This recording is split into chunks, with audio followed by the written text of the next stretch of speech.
નમામિ દેવી નર્મદે લોકમાતા નર્મદા ગુજરાતની જીવાદોરી છે.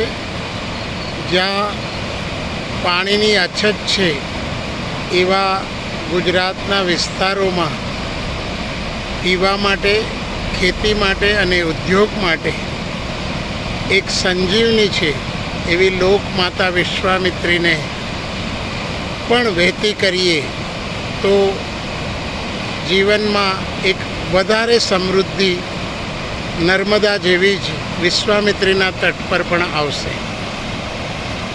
આવો આપણે એક એક બૂંદ પાણી બચાવીએ અને જળ જીવન છે તો લોકમાતા નર્મદાને વંદન કરી અને ભારત સ્વસ્થ, સમૃદ્ધ અને પ્રાકૃતિક કૃષિનો મહાદેશ બને એવી પ્રાર્થના.